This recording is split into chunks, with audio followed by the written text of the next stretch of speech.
Hello, brothers and sisters again, and I am Daphne, and I'm glad that y'all are listening to what's going on here, but I'm going to put it to you in a row. I'm that political sister.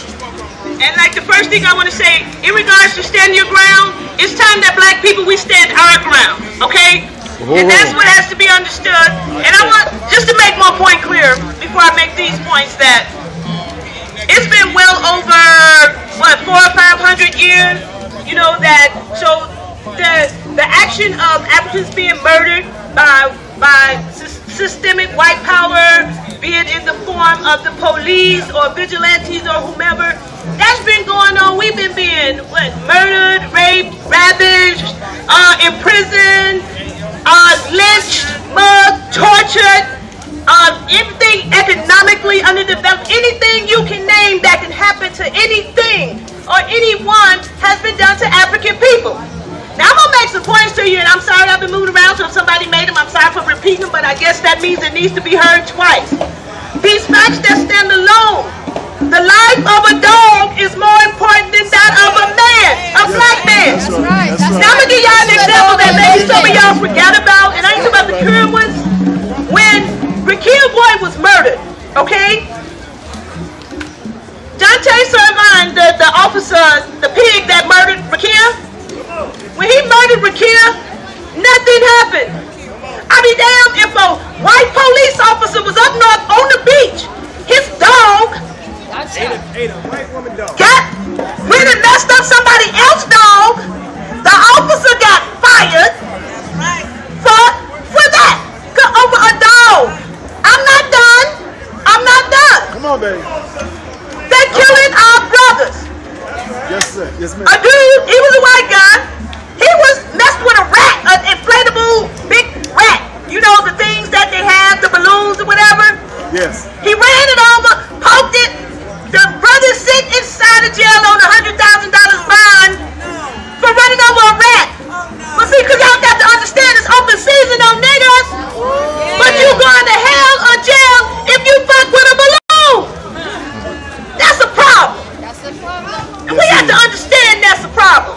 Now I can get to my points to understand why that's a problem. And I speak on behalf of the International People's Democratic Uhuru Movement. And we have to understand, again, as I said, the colonial violence that killed Trayvon is colonial violence. That's right. And if y'all don't understand what it means that we are colonized people, especially those who think you doing it good, you petty bourgeoisie Africans who have taught your kids to grow up, make something of yourself and get out the hood. Those are our communities. Those are our hoods. You know, when you tell your children that, you're telling them, be ashamed of being African. Be ashamed of who you are. Get closer to white as you can get, because that's the only way you will be right.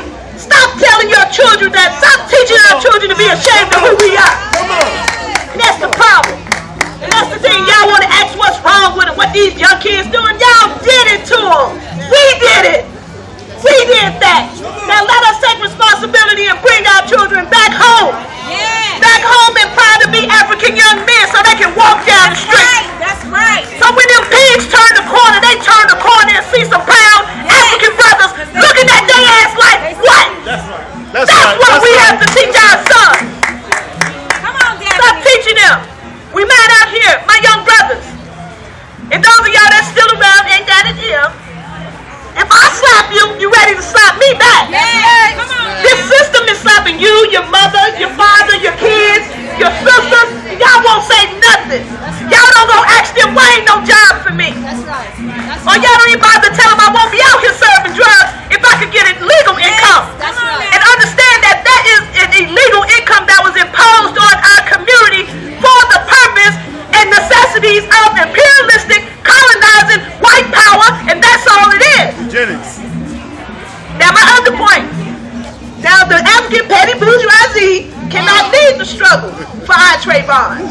And I'm gonna tell you, I know I'm gonna hit some nerves here because everybody love these fools. But when you got your Al Sharptons and your Jesse Jacksons, those are the petty bourgeoisie that I speak of. That white face and black mask that are used to pacify people from true struggle and liberation. That's how we have to get beyond that.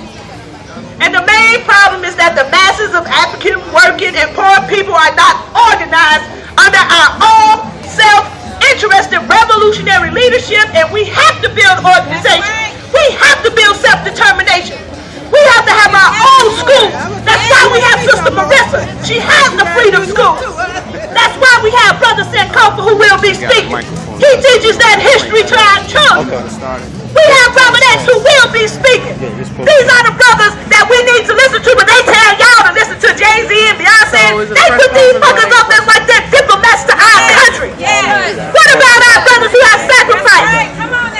Now I want to put that point to y'all, because I'm not put down the earlier, and we do need love home, we need the gardens, we need all this, because this is part of self-determination. But let us not forget that we are getting our asses kicked out here. Let's stop it there, murdering our sons.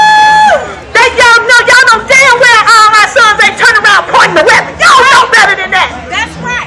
It's a lie. It's a lie about white power. It's a lie. It's beyond racism. And y'all know it.